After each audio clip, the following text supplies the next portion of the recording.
Good morning and welcome back to our online classes again. Now we are going to move towards our next topic, that is unification of Britain. In the last class we have discussed about the unification of Germany and Italy.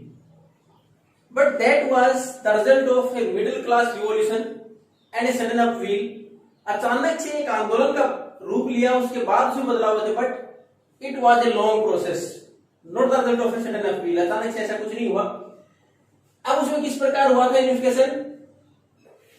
Britain के अंदर जब unification की प्रक्रिया शुरुआत हुई तो उसमें लंबा समय किस प्रकार लगा कि सबसे पहले इंडस्ट्रियलाइजेशन हुआ ब्रिटेन में, वो यूरोप की भी अगर बात करें यूरोप में हुआ, यूरोप में ब्रिटेन में हुआ। Because of that wealth come to the industries as well as the middle class who work in the industries. जो मध्यम वर्ग के लोग इंडस्ट्रीज में काम करने आए, इंडस्ट्रीज में उनके पास पैसा बढ़ा।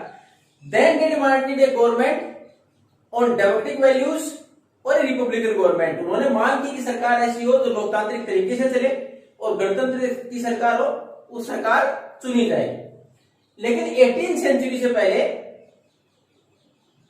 There was not such a country like the Great Britain, United Kingdom of Great Britain. जैसे आज जानते हैं कि एक बड़ा राज्य जो बना हुआ है, ऐसी कोई अलग पहचान ब्रिटेन की नहीं थी। वो भी जैसे हमारे स्टेट हैं, हरियाणा, पंजाब, राजस्थान, जैसे हम बोलते हैं हरियाणवी, पंजाबी है, तो वैसे उनकी भी अलग अलग पहचान थी।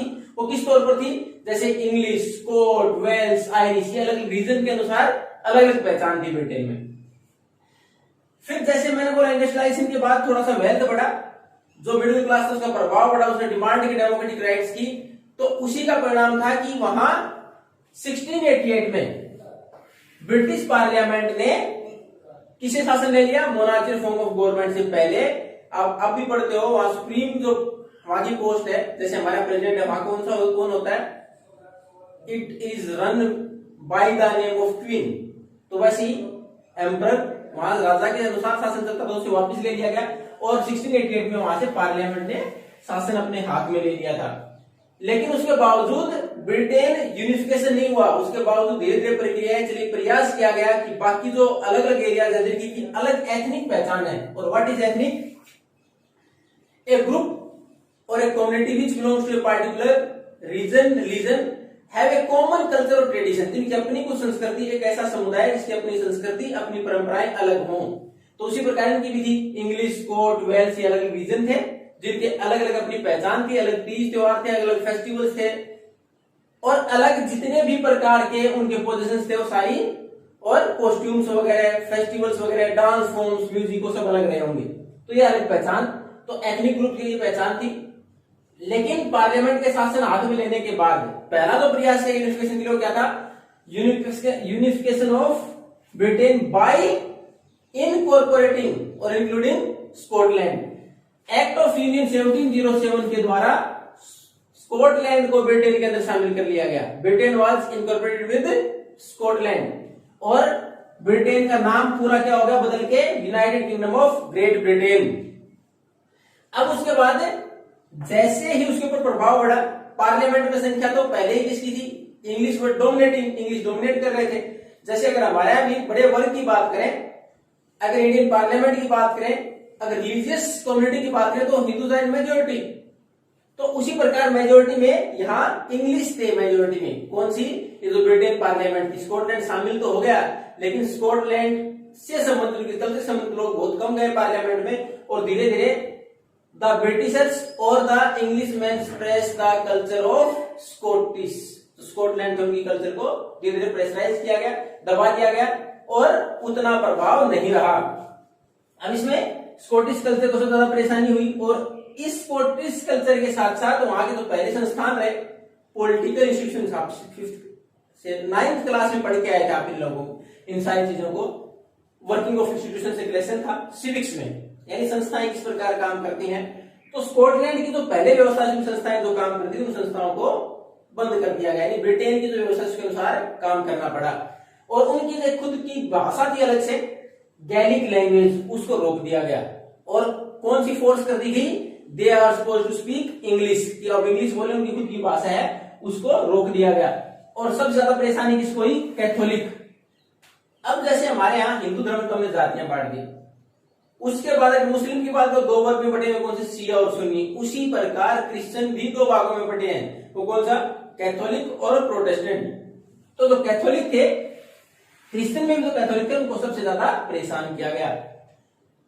अब उसके बाद ये तो था यूनिफिकेशन की शुरुआत। अगर हम ज्यादातर यूनिफिकेशन की शुरुआत करते हैं और लिखते हैं तो उसमें मेंशन हम क्या करते हैं, यूनिफिकेशन में हम मेंशन करते हैं कि first of all role of industrialization. अगर ब्रिटेन का शुरुआत करें तो इंडस्ट्रियलाइजेशन का रोल कैसे था, ये मैंने बताया। Industries increase, then the property and wealth increase in Britain and they demanded for more democratic और political rights and a government, republican government.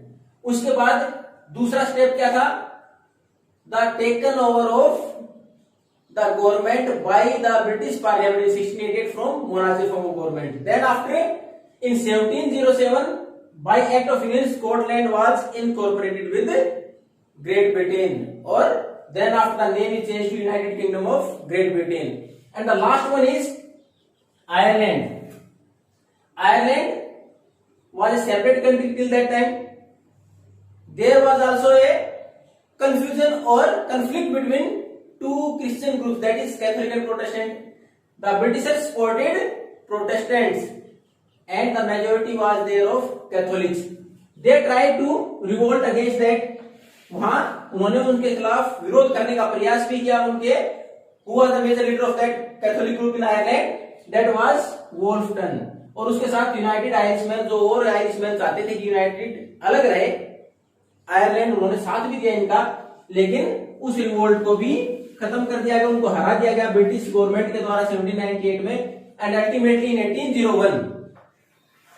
1801 में आयरलैंड वाज आल्सो फोर्सिबली, क्योंकि पावर का इस्तेमाल किया गया था उनको हरा के, तो फोर्सिबली इनकॉर्पोरेटेड विद ब्रिटेन, उसको भी ब्रिटेन में शामिल कर लिया गया। ये तीसरा स्टेप, पहला इंडस्ट्रियलाइजेशन, उसके बाद 1688 में पार्लियामेंट का शासन संभालना मोनार्की फॉर्म से, उसके बाद तीसरा एक्ट ऑफ यूनियन के द्वारा स्कॉटलैंड को शामिल करना, फिर 1801 में आयरलैंड को शामिल कर लेना। उसके बाद एक यूनिफाइड पहचान, पूरे देश की जो पहचान बनाएगी ब्रिटेन की, वो क्या क्या थी, what were the common symbol for Britain, वो कौन कौन से थे, Union Jack, the national flag, जैसे हम ट्राई कलर है हमारा, उसके बाद God save our noble king, that is national anthem, जैसा हमारा जनगण मन है, और इंग्लिश लैंग्वेज। और पूरे देश के लिए भाषा, तो राष्ट्रीय भाषा की बात करें, जैसे हम हमारी हिंदी मानते हैं, हालांकि हिंदी और इंग्लिश दोनों ही ऑफिशियल लैंग्वेज हैं, तो वहां इंग्लिश लैंग्वेज उसकी अलग कॉमन आइडेंटिटी के तौर पर इस देश की पहचान बना दी गई। ये तो था यूनिफिकेशन ऑफ ब्रिटेन। यूनिफिकेशन हमने 3 पढ़े हैं, तीनों को ध्यान से पढ़े, काफी समय से किसी रिपीट नहीं हुए हैं, तो हो सकता है आपके बोर्ड एग्जाम में से कोई एक आ जाए। अब है एलेगरी। ये क्या है, किसी भी चीज को सिंबलाइज करना, यानी कोई प्रतीक के तौर पर बना देना। और ये जब हमारे यहाँ नेशनल मूवमेंट हुए तो उस टाइम पर, ये तो यूरोप पढ़ रहे हैं, अगर भारत की बात करें तो भी वही है, तो फ्रांस के अंदर तो क्या था, दोनों ही जगह और ज्यादातर जगह महिला के तौर पर ही बनाया गया, किसी भी राष्ट्र को महिला के तौर पर दिखाया। बात को किस प्रकार, भारत माता, हम भी भारत माता है। ऐसे फ्रांस में क्या था, मैरियाने। अब उसमें ज्यादातर आता है मैरियाने की महत्वपूर्ण फीचर्स कौन सी हैं, तो फीचर्स की अगर बात करें मैरियाने की, तो उसमें उसके रेड कैप है, ट्राई कलर है, उसने जो कपड़े पहन रखे हैं, उसके बाद कोकेट, जैसे हमारे यहाँ कलगी जिसको बोलते हैं, जैसे हम कोक, मुर्गा होता है उसके ऊपर सर पर होती है, मोर के ऊपर, पीकक के ऊपर भी होती है, ऐसी कलगी भी दिखा रही थी उसमें। उसके साथ साथ ये तो थी उसने जो व्हाट शी वाज वेयरिंग, किस प्रकार का उसका प्रतीक चिन्ह बना रखा है मैरियाना का। उसके अलावा her statues were erected in all the square of France, ज्यादातर जो स्क्वायर जहां भी थे चौराहे उनके ऊपर उनको बना दिया गया ताकि एक नेशनलिज्म की याद दिलाए हो, क्योंकि देश का प्रतीक थी जगह जगह।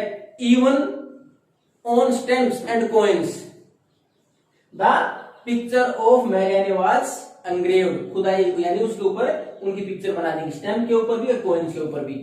केवल मैरियाने किसे रिलेट कर दिया गया, नेशनलिज्म से, राष्ट्रवाद से, एक प्रतीक बना दिया गया, जैसे हमने भारत माता बना दिया, उन्होंने मैरियाने बना दी, कहां, फ्रांस में। सेम ऐसा ही हुआ जर्मनी में।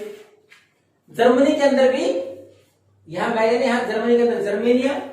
और उसकी फीचर्स की अगर हम बात करें जर्मेनिया की, तो Germania crown of oak leaves, उसके ऊपर सर के ऊपर जो ताज दिखाएगा ओक लीव्स, एक बरूद का पेड़ उसका, और एक किसका प्रतीक है, वैल्योर और ब्रेवरी, बहादुरी का प्रतीक है। Then after sword in her hand, उसके हाथ में एक तलवार दिखा रखी है, it means ready to fight, अगर देश के लिए लड़ना पड़े तो उसका प्रतीक दिखा रखा है, we are ready to sacrifice, बलिदान करने को तैयार। उसके बाद ओलिव लीव्स, ओलिव लीव्स में दे रखा है, they are the symbol of peace, शांति, हम किसी जबरदस्ती युद्ध नहीं चाहते, शांति स्थापित करना चाहते हैं, लेकिन शुरू की दो फीचर्स में आपने देखा if required then they are ready to fight also. तो जर्मनी ने कुछ फीचर्स दिखा रखी थी। तो ये एलिगरी क्या होता है, प्रतीक बना देना। ज्यादातर कंट्रीज ने अपने प्रतीक किसको दिखाया है, महिलाओं को। मैंने एग्जाम्पल यूरोप के हैं, फ्रांस में मैरियाने और जर्मनी में जर्मेनिया, भारत में भारत माता, हमारे लेसन में भी आएगा आगे ये। और उसके साथ उनकी फीचर्स क्या क्या है, और they are the symbol of a republic और डेमोक्रेटिक गवर्नमेंट। उसके साथ साथ ये लिबर्टी और फ्रीडम के लिए बनाई गई थी, कि आजादी का प्रतीक के तौर पर बनाई गई थी, एक नेशन स्टेट। उनकी फीचर्स ये बताई गई। In the next class we will continue with our last topic. Thank you and have a nice day.